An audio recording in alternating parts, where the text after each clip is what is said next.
नमः संस्कृताय विद्यार्थियों नमो नमः। सबसे पहले वर्णों के यत्न के इस क्लास में आप सभी लोगों का स्वागत है, बहुत बहुत स्वागत है। बने रहिए वीडियो के अंत तक।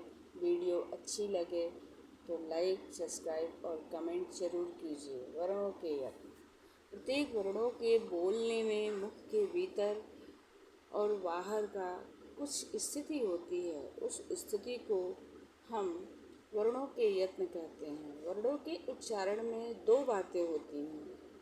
किसी भी वर्ण के उच्चारण में दो बातें होती हैं। मुख में वायु का ऊपर उठना तथा जिह्वा की सहायता करना। जीभ जो मुख में वायु का ऊपर उठना और जिह्वा की सहायता करना। वर्ण के उच्चारण के साथ साथ या उच्चारण के बाद भी मुख से वायु निकलती है, गूंज होती है, मुख की विशिष्ट स्थिति होती है। ये सभी क्रियाएं यत्न कहलाती हैं। यत्न के दो भेद बताए गए हैं। वर्णों के यत्न के दो भेद बताए गए हैं। यत्नो द्विधा आभ्यंतरो बाह्यस्य। यत्नो द्विधा आभ्यंतरो बाह्यस्य। यत्न के दो भेद बताए गए हैं। यत्न के दो भेद बताए गए हैं, आभ्यंतर प्रयत्न और बाह्य प्रयत्न। यत्नो द्विधा, यत्न के दो भेद बताए गए हैं, आभ्यंतर प्रयत्न और बाह्य प्रयत्न।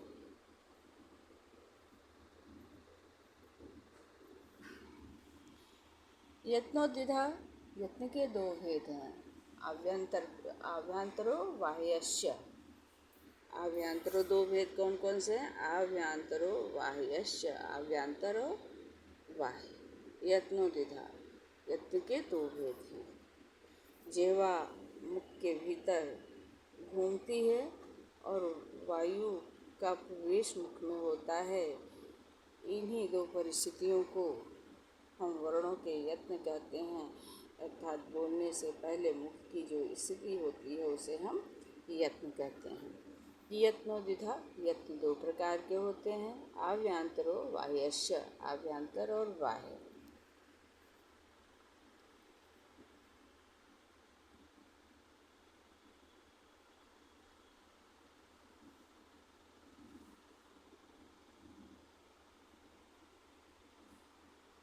आभ्यंतर प्रयत्न के लिए दिया हुआ है आद्यः पंचधा स्पृष्टेशत स्पृष्टेश विवृत विवृत संवृतम भेदात् तत्र स्पृष्टं प्रयत्नं स्पर्शानाम् ईषत् स्पृष्ट अंतःस्थानम् ईषत् विवृत ऊष्माणं विवृत स्वराणां ह्रस्वस्य वर्णस्य प्रयोगे संवृतं प्रक्रिया दशायां तो विवृतमेव। आभ्यंतर प्रयत्न के लिए यह सूत्र दिया हुआ है। आद्यः पंचधा, आद्यः पंचधा कह रहे हैं।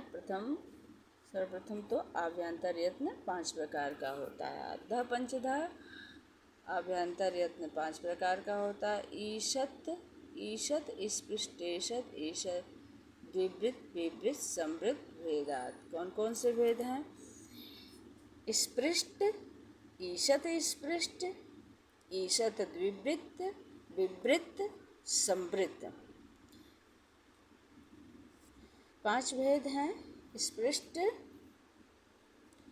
स्पृष्ट,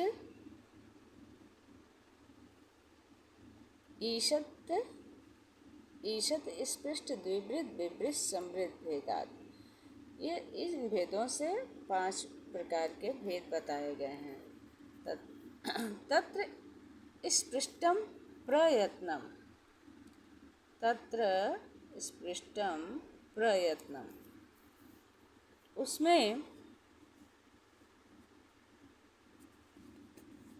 इनमें जो है स्पर्श वर्णों को स्पृष्ट कहा गया है। स्पर्श वर्ण क से लेके म तक के 25 वर्ण स्पर्श वर्ण हैं। तत्र स्पृष्टम प्रयत्नम, क से लेके म तक के 25 वर्ण स्पृष्ट, स्पृष्ट है, स्पर्श स्पृष्ट प्रयत्न है। ईषत् स्पृष्टानाम् अन्तस्थः।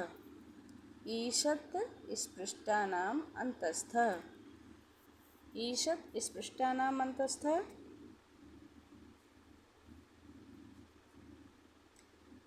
अंतस्थ वर्णों का आभ्यंतर यत्न ईषत् स्पृष्ट है। अब अंतस्थ वर्ण कौन कौन से? य, व, र और ल। य, व, र, ल ईषत् स्पृष्टानाम अंतस्थम। ईषत् स्पृष्ट वर्णों का अंतस्थ आभ्यंतर यत्न अंतस्थ है। ईषद् द्विवृत्तम उष्माणाम विवृतम। ईषद् द्विवृत्तम उष्माणाम विवृतम। ऊष्म वर्ण कौन कौन से हैं? श, ख, श और ह। श, ख, श, ह ये वर्ण ऊष्म वर्ण हैं। तो इनका उच्चारण स्थान इनका आभ्यंतर यत्न ईषद् द्विवृत्त। ईषद् द्विवृत्त उष्माणाम विवृतम। इनका ईषद् द्विवृत्त है। ईषद् द्विवृत्त। स्वराणाम विवृत स्वराणाम ह्रस्वस्य वर्णस्य प्रयोगे संवृतम। ह्रस्वस्य वर्णस्य प्रयोगे संवृतम।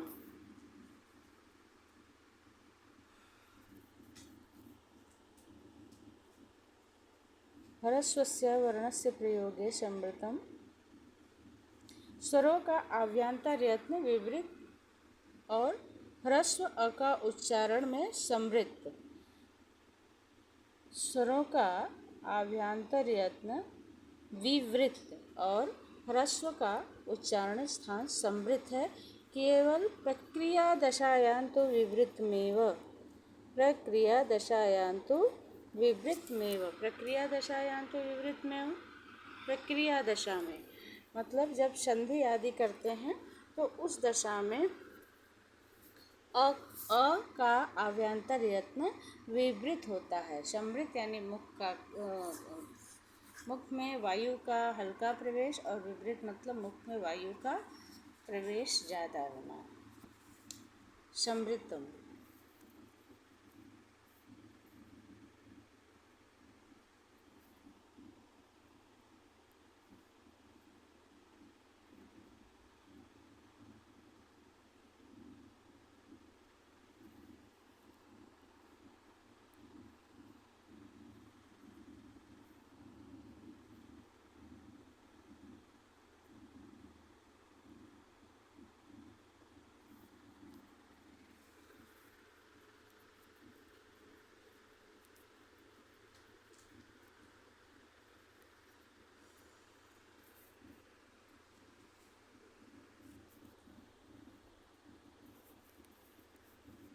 ओ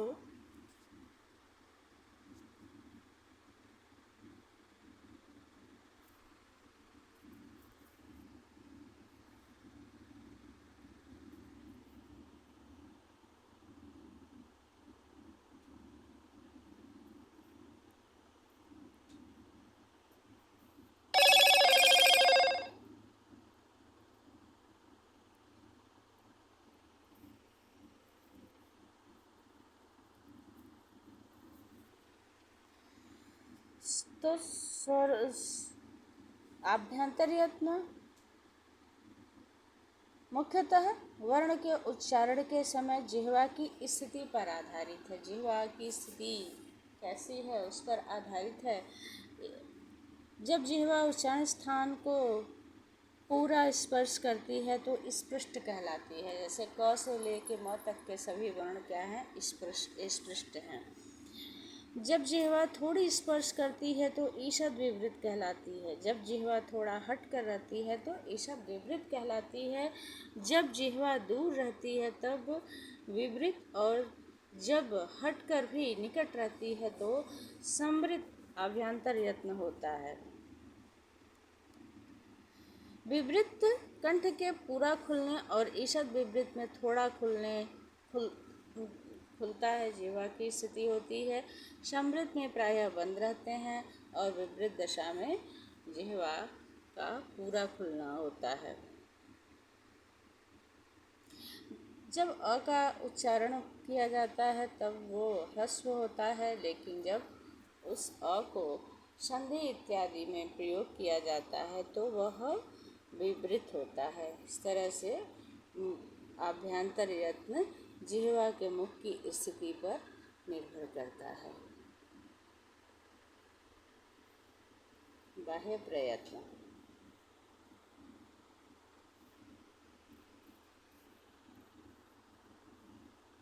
बाह्य प्रयत्न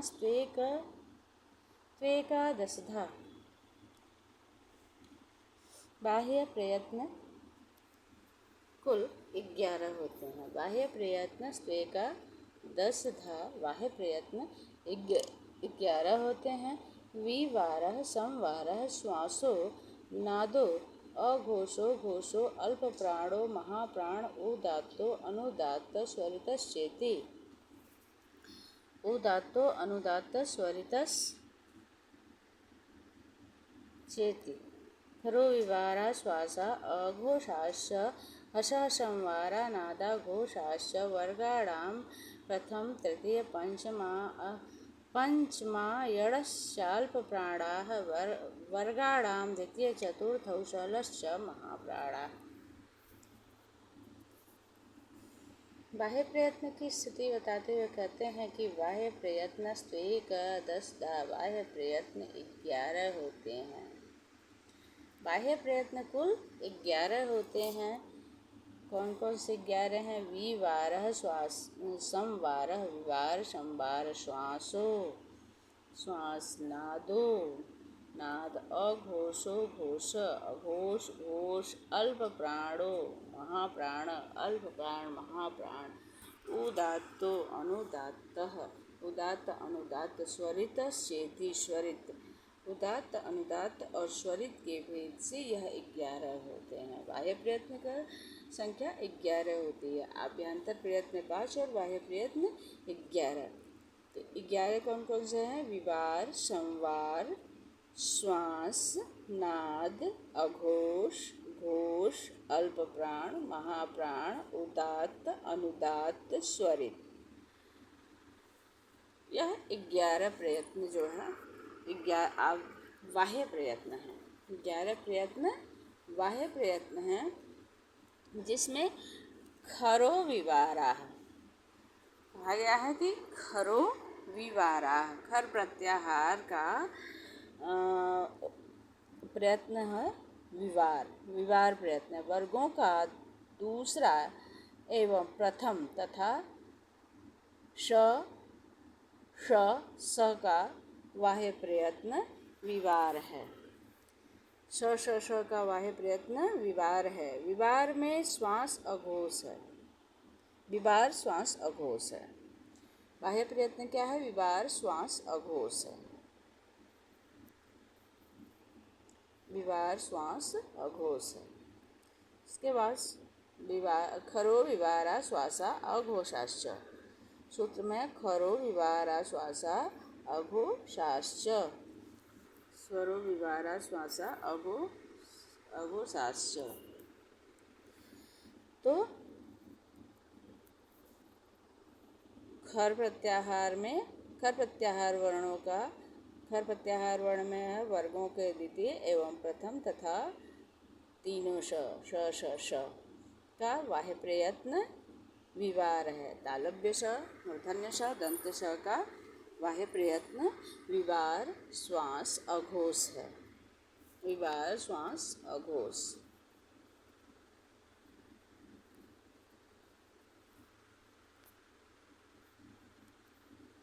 हसः संवारा नादा घोषाश्च। हसः हस प्रत्याहार के वर्ण हसः संवारा नादा घोषाश्च। हस प्रत्याहार के वर्ण में य व र ल। हस प्रत्याहार के वर्णों में य व र ल तथा वर्गों का पांचवा, चौथा और तीसरा वर्ण। हस प्रत्याहार के वर्ण में क्या क्या आएंगे? ह य व र ल वर्गों का पांचवा, चौथा और तीसरा वर्ण। इसका वाह्य प्रयत्न है संवार, नाद और घोष। संवारा, नादा, घोषाश्च। इसका वाह्य प्रयत्न है संवारा, नादा, घोषाश्च। संवार, नाद और घोष। हस प्रत्याहार का वाह्य प्रयत्न संवार, नाद और घोष है। हस प्रत्याहार का वाह्य प्रयत्न संवार, नाद और घोष है। वर्गाणाम प्रथम, तृतीय, पंचमा, यडश्च च अल्पप्राणा। वर्गाणाम प्रथम, तृतीय, पंचमा, यडश्च अल्पप्राणा। अगला सूत्र है वर्गाणाम प्रथम, तृतीय, पंचमा, यडश्च अल्पप्राणा। वर्गों का पहला, तीसरा, पांचवा अक्षर। वर्गों का पहला, तीसरा, पांचवा अक्षर और यण, यवरल। यडश्च अल्पप्राणा, यवरल। इसका वाह्य प्रयत्न अल्पप्राण है। यह अल्पप्राण ध्वनियाँ हैं। वाह्य प्रयत्न क्या है? वर्गों का पहला, तीसरा, पांचवा अक्षर और यड़ प्रत्याहार, यवरल। इसका वाह्य प्रयत्न अल्पप्राण है। अगला है वर्गाणाम द्वितीय, चतुर्थौ सलश्च महाप्राणा। वर्गाणाम द्वितीय, चतुर्थौ सलश्च महाप्राणा। वर्गों का दूसरा, चौथा और सल।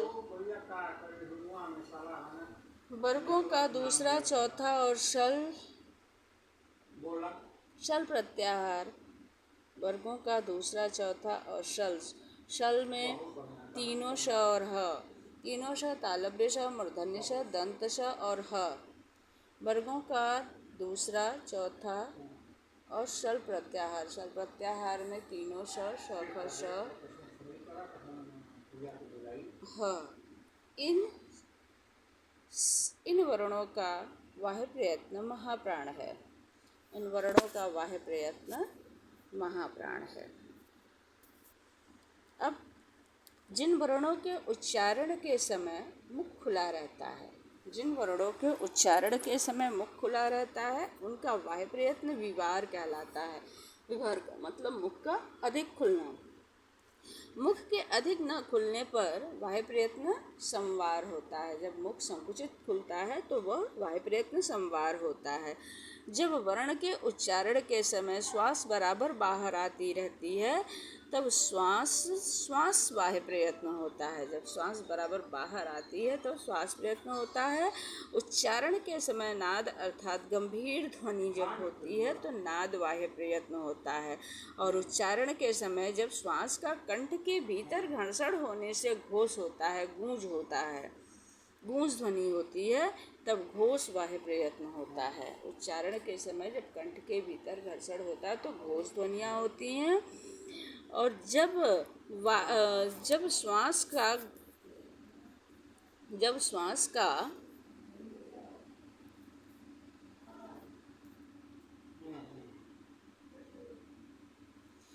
घर्षण नहीं होता है, गूंज उत्पन्न नहीं होती है, तब अघोष वाह्य प्रयत्न होता है। जब कंठ में घर्षण नहीं होता है, गूंज नहीं होता है तो अघोष होता है, अघोष यत्न होता है।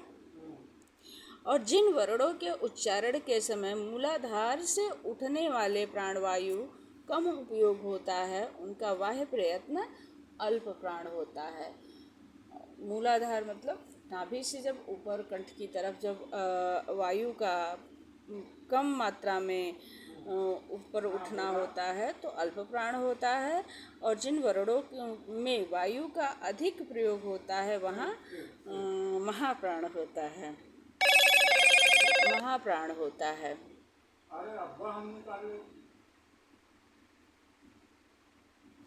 वर्णों के कुछ पारिभाषिक नाम को भी स्पष्ट किया गया है, जिनका हम चर्चा पहले ही कर चुके हैं, तो उन्हें हम फिर से देखते हैं।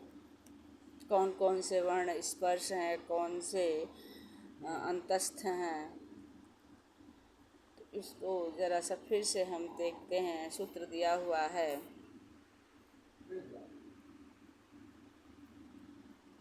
कादियो मावशानाम स्पर्शा, कादियो मावशानाम स्पर्शा, क से लेकर के म तक के सभी वर्ण क्या हैं? स्पर्श हैं। स्पर्श का मतलब होता है जिह्वा मुख के भीतर उन स्थानों को छूती है। क से लेकर के 25 क से लेकर के म तक के जितने भी वर्णों का जब हम उच्चारण करते हैं तो जिह्व मुख के भीतर किसी न किसी स्थान को छूती है, तो उन्हें हम कादियो मावशा नाम स्पर्शा, उन्हें स्पर्श, कादियो मावशा नाम स्पर्शा, उन्हें हम स्पर्श कहते हैं। कादियो मावशा नाम स्पर्शा, कादियो मावशा नाम स्पर्शा, मतलब वो स्पर्श कहलाते हैं। उसके बाद है यह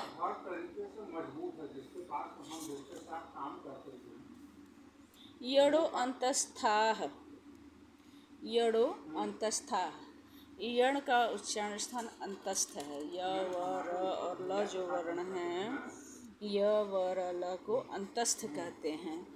तो य व र ल अंतस्थ है। शलः उष्माणः और शल, शख शह का उच्चारण जो प्रयत्न है उसको ऊष्म कहते हैं। शल प्रत्याहार के जो वर्ण हैं वो ऊष्म है, मतलब मुँह से जब हम उच्चारण करते हैं तो उसमें ऊष्मा ज़्यादा निकलता है। अचह स्वरा,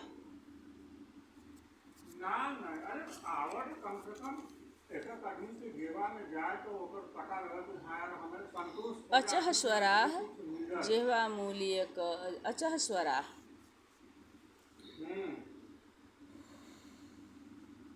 हमारे दिल के बात को बोलत है।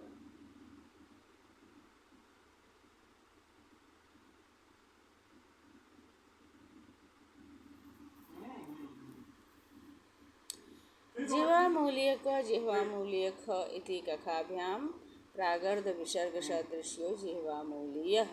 और जो जिह्वामूलीयक और जिह्वामूलीयक है वह कखाभ्याम, वह विसर्ग सदृश और वह आधा जीव मुड़ता है, इस नाते उसको जिह्वामूलीय कहते हैं।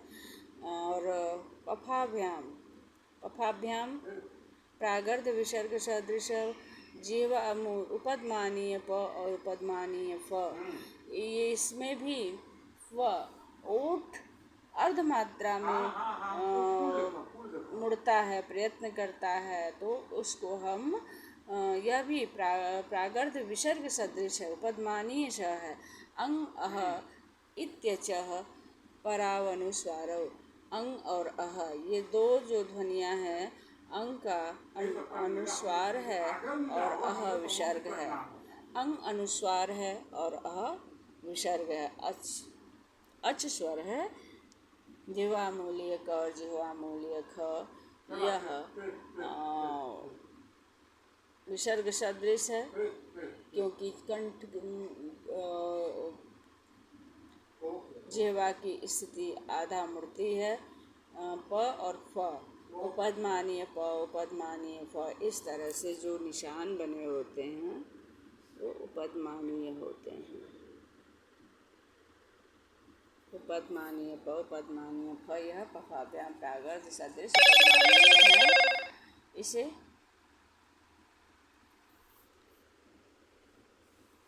उपदमानीय है।